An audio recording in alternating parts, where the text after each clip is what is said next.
Hi everyone. Today we will read from The Dragon's Child, Chapter 5, Catching a Fabulous Beast. "Run, little dragon, run as fast as you can," cried Manon.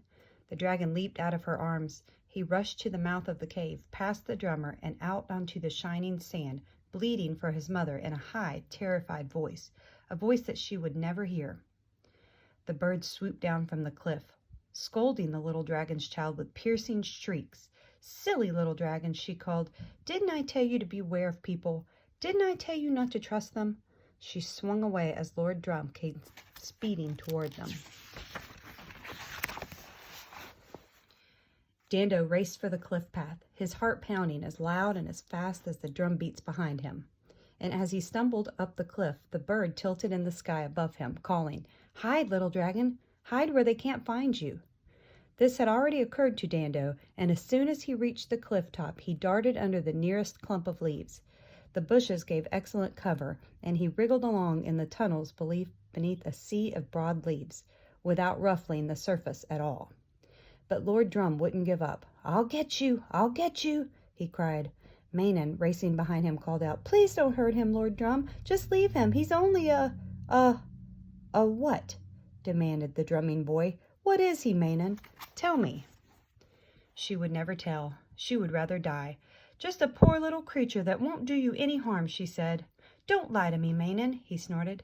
"It's a fabulous creature, something magical and special, and I want it." And he raced back to the camp crying, "Come and help me! Come and join in the hunt! I've found a fabulous beast!" Great Smold was admiring the shining pavilion his people had built for him. "Stop bothering us," he said. "Go and play somewhere else." "I'm not playing," Lord Drum stamped his foot. "I've seen a fabulous beast.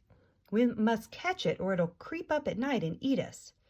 "Better do as the boy says," advised Lady Bolda. "I sense a tantrum coming on. Besides, he could be telling the truth." "Very well," said Great Smold. "Describe this beast for us, young Drum." "It has coppery green scales and golden eyes and a row of shiny spikes, no, triangles, all along its back, and a long twisty tail that ends in a point like an arrowhead." Lord Drum looked so earnest his father began to believe him. Great Smold pulled out the ice whiskers on his long chin. Then he clapped his hands and called for attention. When his people had gathered round him, he said, "My son has seen a fabulous beast. It is obviously something we cannot allow to roam freely about our camp. It must be hunted down and caught before nightfall." He called upon his son once more to describe the beast he had seen, and the people listened intently to Lord Drum's story, which was embellished with the expressive thunder of his drumming. Outside the circle, Manon heard an account of a creature she barely recognized, for Lord Drum made it sound as though the dragon's child were as big as a lion, when it would have been more accurate to say he was the size of a dog. "They'll never find him," she thought, "for they'll be searching for something quite different from a little dragon." But Great Smold's people were not the sort to give up. They beat the bushes, scoured the cliffs, and swept the caves. They even explored the dark and dangerous forest as far as they dared, poking in bushes, climbing trees, and worrying bees with their nets of silvery steel. All this time the dragon's child hid in the bushes, scurrying this way and that, as sticks and brushes and beaters drew closer. It was only a matter of time, he realized, before all of the bushes were flat and there were nowhere left for him to hide.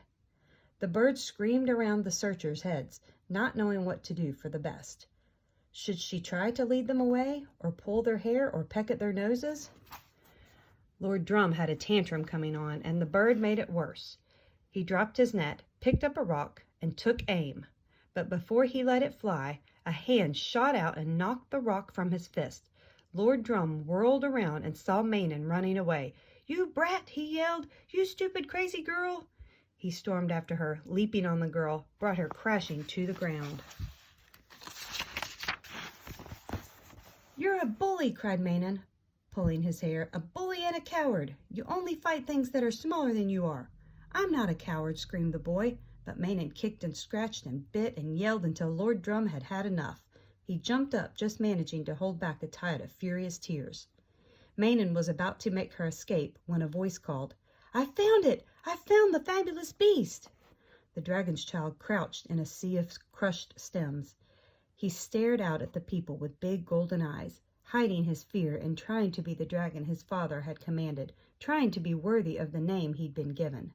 Desperately, he searched for a way of escape, but the circle of people was closing around him. "Run, run, run!" came Manon's voice. "It's not too late." But it was. "He's mine!" screeched Lord Drum, and down came the big silver net. It fell over Dando before he had time to think. He gave a little wail of astonishment and dread, while Lord Drum laughed and beat out a roll of victory. Night fell as they carried the dragon's child back to camp. They put him in a cage that swung from a long steel pole, and he lay with his tail curled up tight round his copper-green body, so still he might have been dead. Manon kept close to the swinging cage, trying to reach the dragon with comforting whispers. "Don't be afraid. I'll save you. I promise." How could she? She was so much smaller than the Welkin people. They were tall and very strong. Their deep, dreary voices were terrifying to the little dragon, and he tried to banish the sounds from his head, but he couldn't stop himself from watching his captors, and his golden eyes blazed with the mirrored light of their flaming torches. The next chapter is called Lord Drum.